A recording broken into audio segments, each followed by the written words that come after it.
안녕하세요. 저는 부산 나눔의 교회를 담임하는 김성은 목사입니다. 지난주부터 생명의 말씀 모병이어 다음 세대 세우기 특강을 시작해서 오늘 두 번째 시간으로 부모가 꿈꾸면 자녀가 행복합니다 라는 주제로 지난주에 이어서 함께 또 이렇게 배우는 시간 갖도록 하겠습니다.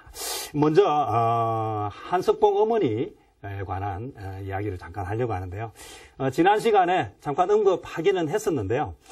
저는 여기서 한 가지 질문을 하고 싶어요. 한석봉 어머니, 이 한석봉 어머니는 왜 불을 끄고 아들과 함께 떡을 썰었을까?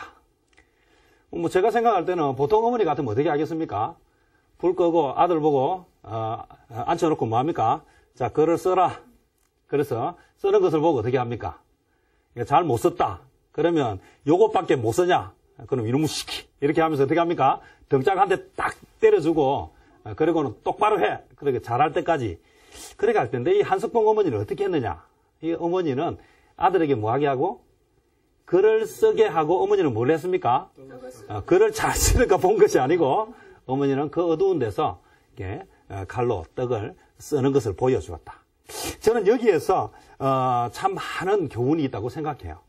한석봉 어머니가 그냥 아이에게, 자녀에게, 석봉에게 그냥 글을 쓰라고만 가르쳤다면 어쩌면 그런 마음이 들었을 거예요. 불 끄고 글 쓰는 게 얼마나 어려운데 엄마는 어려운 일을 나보고 시키고 엄마는 하지도 안 하고 그런 불만이 생겼을지도 몰라요. 그런데 불을 끄고 글을 쓰게 하면서 이 어머니가 뭐 했습니까?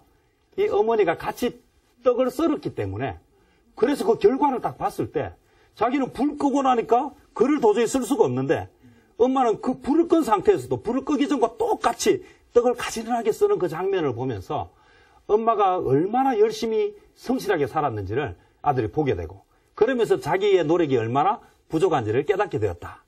저는 이것이 부모가 꿈을 꾸는 것 때문에 자녀가 행복해지는 아주 중요한 연결고리가 된다 생각해요. 다시 이야기하면 아들만 바라보는 엄마 부담스럽죠. 그런데 자기 삶을 열심히 살면서 아들을 바라보는 엄마. 이것은요, 아들이 바라보면서 감동을 받고 도전을 받고 따라하고 싶어진다.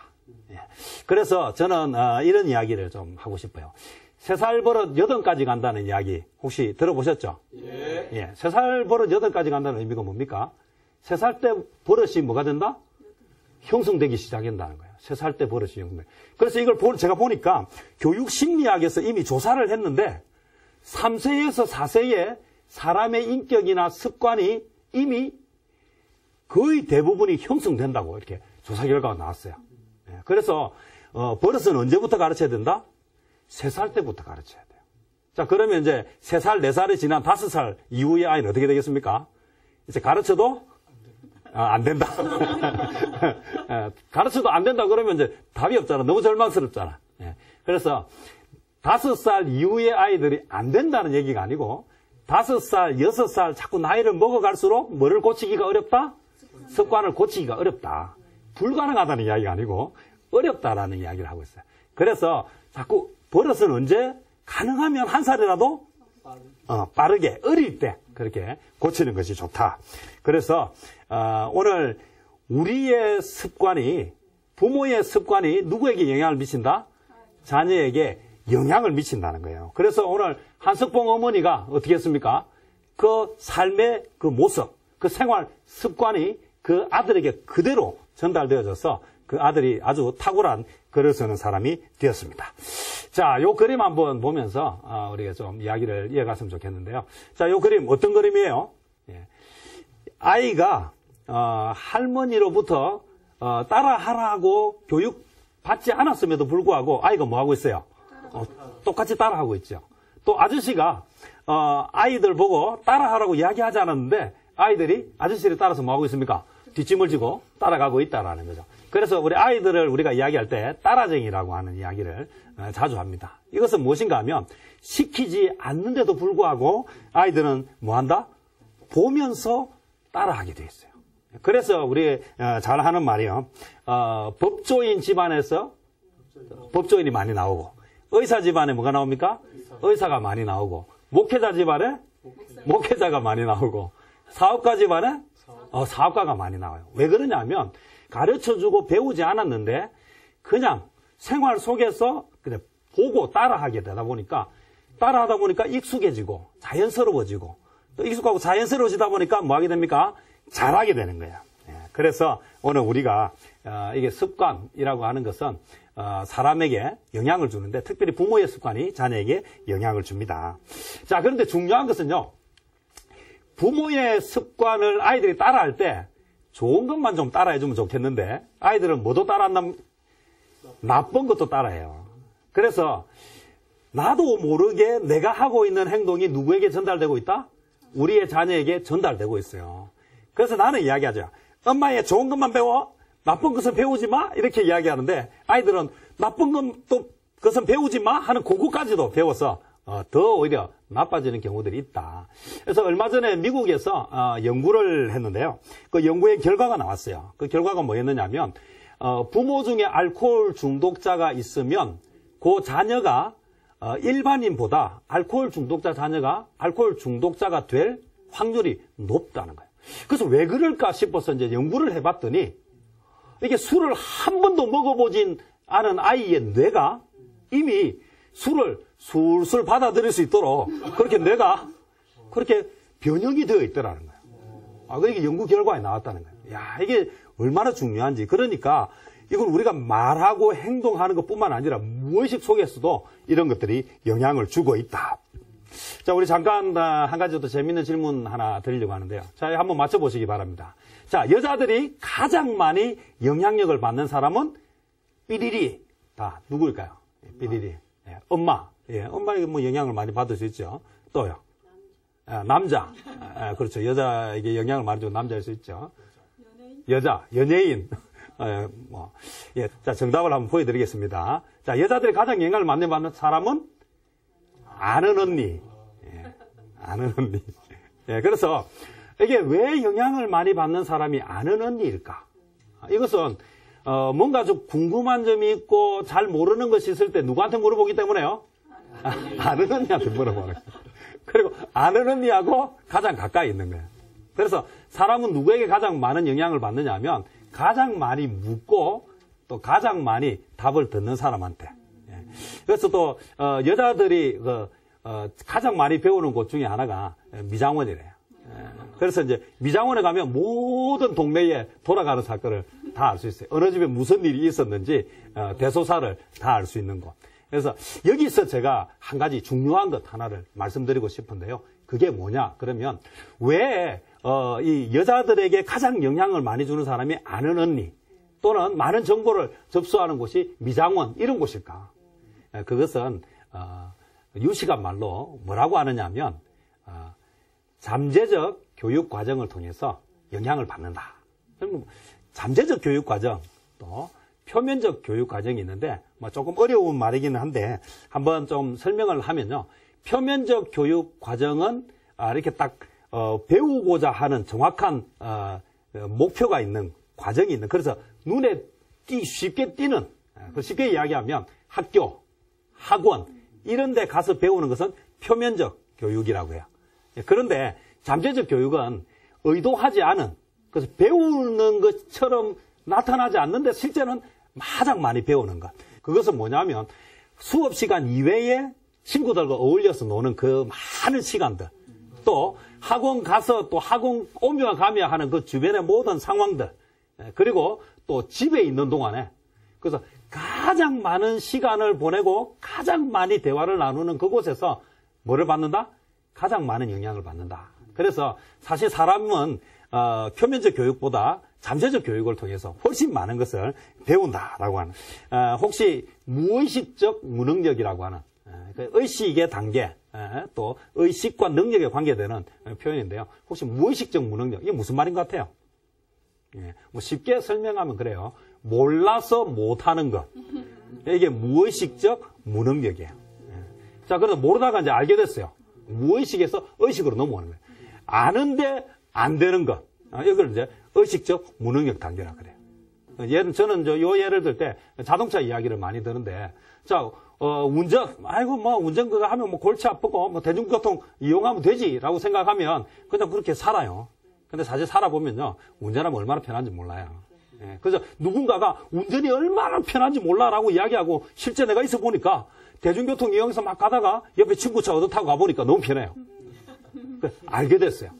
그래서 몰라서 운전을 못하고 살 때는 무의식 무능력인데, 그런데 이제 알게 됐어요. 차를 타니까 운전을 하니까 너무 편하고 좋구나 라고 알게는 되었는데 뭐 할 능력이 없어요? 운전할 능력이 없네요. 이게 의식적 무능력 단계예요. 자, 그럼 이제 어떻게 하면 됩니까? 이제 열심히 뭘 배우면 돼요? 운전을 배우면 되죠. 예, 운전을 열심히 배우면 이제 어떻게 됩니까? 의식적 능력 단계로 가는 거예요. 근데 처음에 운전면허 따고 운전하면 어떻게 합니까? 근데 얼마나 힘을 주고 해가지고, 그래서 처음 운전하고 나면 근육통, 몸살하죠. 예, 그런데 한 10년쯤 되면 어떻게 합니까? 이제 10년쯤 된 사람들은 이제 운전하면서 뭐 합니까? 전화도 하고, 또 이야기도 하고, 별거 다 해요. 그런데 나도 모르게 뭐 하고 있어요? 운전은? 하고 있어요. 특별히 저 같은 경우는 어디를 가고 있는지 몰라도 아주 안전하게 앞으로, 무의식적으로. 예, 이게 무의식적 능력 단계예요. 예, 그래서 단계는 배우는 것이 그만큼 뭐하다? 예, 중요하다. 예, 그래서 우리 이제 부모가 이제 배우고 우리가 잘 배우면 이게 결국 누구에게 영향을 준다? 우리의 자녀에게 영향을 줄 수 있다. 그래서 우리는 이제 지금 사실 우리 생각하는 것은요, 아이들을 학교에 보내면 다 된다고 생각해요. 그래서 이제 우리 부모가 놓치는 가장 중요한 것인데요. 사실 이 학교가 정말 우리 아이들의 모든 것을 다 책임져 주고 모든 것을 채워줄 수 있는가? 지금 여러분 알다시피 학교가 지금 어때요? 학교가 좋은 것만 있는 것이 아니라 학교 안에 참 가슴 아픈 일들이 많죠. 저는 제일 제 마음을 아프게 하는 것이 전 세계 자살률이 제일 높은 나라가 우리 대한민국이라는 사실이고, 그 중에서 더 마음이 아픈 것은 청소년 자살률이 전 세계 1위가 또 우리나라예요. 그 중에서도 우리 부산이 가장 청소년 자살률이 높은. 자, 그리고 우리는 지금 우리의 자녀들이 어떤 아이가 되기를 원합니까? 예수 잘 믿는, 세상에 나가서 빛이 되고 소금이 되는 아이가 되기를 원해요. 그래서 우리 어디에 보냅니까, 주일에? 교회 학교 보내죠. 그럼 지금 교회 학교는 어때요? 실제 일주일에 1시간 정도밖에 하지 못해요. 자, 어떤 교육을 하면 일주일에 1시간 가지고 세상에 나가서 빛이 되고 소금이 되고 영향력을 미치는 아이를 만들 수 있겠어요? 그런데 지금 이 아이들이 가장 많이 배우고 있는 것은 지금 이 아이들이 노출되어 있는 환경이에요. 자, 우리 한번 보세요. 지금 우리 청소년들이, 우리의 자녀들이 노출되어 있는 환경이 어떤 곳이에요? 저는 인터넷 하면서도 너무 마음이 아픈 거예요. 그 첫 화면은 괜찮은데 그 다음 밑에 있는 화면을 클릭해 들어가면 이거는 19세가 보면 안 되는 것들을 얼마든지 보고 들어갈 수 있는. 그래서 문명의 이기를 쓰면서도 사실 이것 때문에 우리 아이들이 가장 많이 어려움을 당하고 있다. 그래서 지금 아이들 막 게임 때문에 좀 수련회 같은 거, 캠프 같은 거 해보면 아이들 밤에 잠을 안 자요. 밤에 뭐예요? 전부 게임하고 카톡하고 이런 것들이 이 아이들은 뭐하게 합니까? 이 아이들은 모든 것을 그대로 다 영향을 주어가지고 이 아이들이 교육을 박해하고 있다. 자, 그러면 이제 어떻게 해야 되는가? 지금 우리가 해야 되는 것은 이런 상황들을 빨리 뭐 해줘야 됩니까? 바꾸어줘야 되는 거예요. 빨리 어떤 단계로 넘어가야 돼? 모르고 그냥 학교만 보내면 아이들이 뭐 어떻게 되겠지라고 생각하고 보냈다면 이제 학교가 그런 역할을 하지 못하고 교회 일주일에 한 번 보내면 아이들이 어떻게 되겠지. 그냥 1시간 가지고는 그렇게 되지 못하고 실제 아이들은 잠재적 교육에 의해서 훨씬 더 많은 영향을 받고 있다는 것을 이제 우리가 알았으니까 빨리 어떻게 해야 되느냐면 이제 이 상황을 빨리 그래서 우리 부모가 먼저 그것을 깨닫고 우리의 자녀들이 빨리 거기서부터 벗어나도록 도움을 줘야 된다. 빨리 3단계, 4단계로 올라가야 돼. 그래서 의식적 능력 단계로 가고 빨리 무의식적 능력 단계로 가서 이제 잠재적으로 그냥 잠재적 교육 속에서 우리 아이들이 하나님의 자녀로 건강한 아이들로 자라갈 수 있도록 만들어 주어야 된다. 저는 이것을 어디에서 찾고 싶은가 하면 성경에서 찾고 싶어요. 예, 성경 황금률이라고 하는데요. 마태복음 7장 12절 말씀이에요. 마태복음 7장 12절 말씀. 어떤 내용입니까? 남에게 대접을 받고자 하는 대로 남에게 남을 대접하라. 남에게 먼저 대접을 받고 싶으면 먼저 남을 대접하라. 이것을 우리 아이들에게 한번 옮겨서 적용을 해보면 어떻게 이야기할 수 있는가 하면 우리 아이가 정말 잘 자라기를 원하면 우리 아이가 정말 하나님의 자녀가 되기를 원하면 우리 아이가 정말 세상의 빛과 소금이 되기를 원하면 먼저 부모가 그런 삶을 살아야 된다. 그런 삶의 모습을 보여주어야 된다. 대접을 받고 싶으면 먼저 대접해야 되는 것처럼 그렇게 우리 아이들에게 말로가 아니라 무엇으로? 행동으로. 그래서 성경 읽으라가 아니라 성경 읽는 모습을 보여주고 함께 성경 읽자고 하고 기도해라가 아니라 기도하는 모습을 보여주고 함께 기도하자고 하고 공부해라라고 이야기하면서 아이에게 공부만 하라고 할 것이 아니라 나는 성실하게 한숟봉 어머니처럼 떡을 열심히 썰고 나에게 주어진 일을 성실하게 하는 그 모습을 통해서 우리 아이들에게 가르쳐주자. 그러면 우리 아이들이 뭐한다? 부모 말을 거부하지 않고 부모 말을 듣게 될 것이다. 저는 이 시간에 삶으로 가르친 좋은 예를 좀 소개하려고 합니다. 자, 삶으로 가르치는 것만 남는다. 우리 그렇게 이야기합니다. 얼마 전에 다큐 영화가 나왔죠. 그 사람, 그 사랑, 그 세상. 누구 이야기입니까? 사랑의 원자탄 손양원 목사님의 이야기예요. 저는 그 영화 속에서 정말 볼 때 참 감동이 되는데 그 나환자들의 그 피고름을 입으로 빨아내는 어떻게 그게 사람이 그럴 수 있을까? 저는 그때 궁금해서 질문해봤습니다. 그러면 도대체 이 목사님은 어떻게 그런 행동을 할 수 있었을까? 제가 이분의 그 손양원 목사님의 이제 그 여수애양원에 가서 그 정기하고 그 만화책을 이렇게 보니까 손양원 목사님이 그런 일을 할 수 있었던 것은 누구 때문이었다? 그 아버지 때문이었다는 것을 알게 됐어요. 혹시 그 아버지가 누군지 아십니까? 손종일 장로님. 그 손종일 장로님이 먼저 신앙을 가졌어요. 처음 신앙을 가진다는 게 얼마나 힘든지 알죠? 믿지 않는 온 집안에 그게 불교와 유교, 특별히 이제 조상을 섬기는 제사가 아주 당연스러운 그 환경 속에서 그 아버지가 먼저 주님을 만났어요. 그래서 제사 지내는 것이 바르지 않다는 걸 배웠어요. 거기 보니까 심지어는 나무에 매달아 놓고 네가 잘못했다 하면 내려주겠다 하는데 끝까지 그렇게 말하지 않고 밤새도록 나무에 매달려 있는 그런 아버지를 보면서 이 아들이 왜 우리 아버지는 저렇게 별시럽게 해서 그냥 예수 안 믿는다고 하면 될 텐데 그냥 제사 지낸다고 하면 될 텐데 왜 아버지는 저렇게 하는가. 그렇게 신앙을 지키는 아버지를 보면서 자랐어요. 그래서 그 아들이 뭐 하게 됐다? 신앙을 지키는 아들이 되었어요. 결국 무엇을 이야기하느냐 하면 그 아들에게 그런 인생을 살 수 있도록 만든 것은 손양원 목사님이 그런 인생을 살 수 있도록 만든 가장 큰 영향력을 주었던 사람이 누구였다? 바로 그 아버지였다. 저는 삶으로 가르치는 것이 남는다. 오늘 부모가 꿈꾸면 부모가 어떤 삶을 사느냐가 오늘 우리의 자녀에게 어떤 영향을 미치는지를 좀 보여주고 싶어요. 저는 삶으로 가르치는 것이 남는다. 저는 이걸 보면서 생각했어요. 나도 삶으로 가르쳐야 되겠다. 내가 말만 하는 게 아니라 나는 그렇게 못 살았지만 너는 그렇게 살아라가 아니라 내가 그렇게 살면서 그렇게 살도록 그렇게 삶으로 보여주는 것이 중요하다. 이제 구체적으로 그러면 이제 삶으로 가르치는 구체적으로 이제 정말 꿈꾸는 부모 그래서 자녀가 행복해지는 그래서 꿈으로 인해서 우리의 삶이 또 아름다워지고 행복해지는 그 방법 몇 가지만 간략하게 좀 이야기를 하려고 합니다. 첫 번째, 뭐를 하자?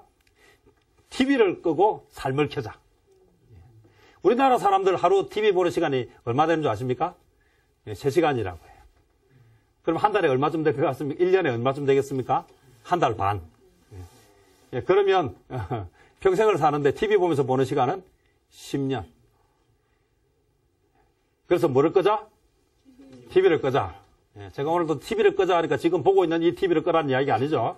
CT에서 방송을 끄라는 얘기가 아니고 드라마 또 너무 많이 보지 말자는 거예요. 적당히 조금만 줄이면 그 시간에 뭐를 할 수 있다? 그 시간에 아이들과 함께 교제할 수 있는 시간이 생긴다는 거예요. 그래서 TV를 줄이는 것이 너무 좋다. 자, 우리가 먼저 무엇을 실천하자? TV를 끄는 삶을 실천하자. 자, 두 번째로 이제 뭐를 하자?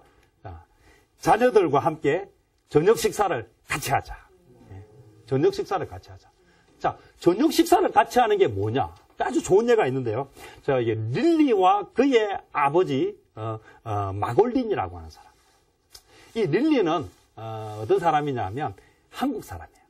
한국에서 태어났는데 이제 버려진 아이. 그래서 어디로 입양이 됐습니까? 유대인 가정. 그래서 마골린의 집에 입양이 됐어요. 그 릴리 마골린인데요. 이 한국에서 태어난 아이가 유대인의 가정에 입양이 됐는데 이 아이가 완벽한 유대인으로 자랐어요. 어떻게 그게 가능했을까?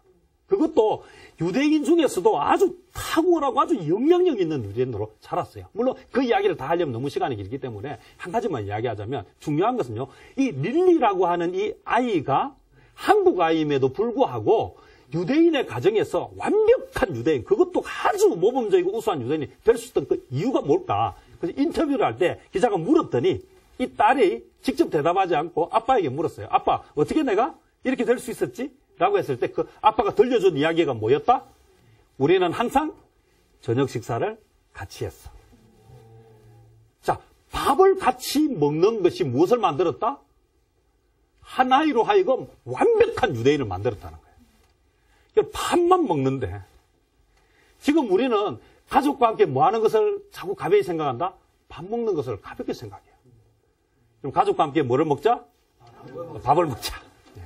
가족과 함께 밥을 먹어야 돼요. 너무 크고 위대한 것이 아니에요.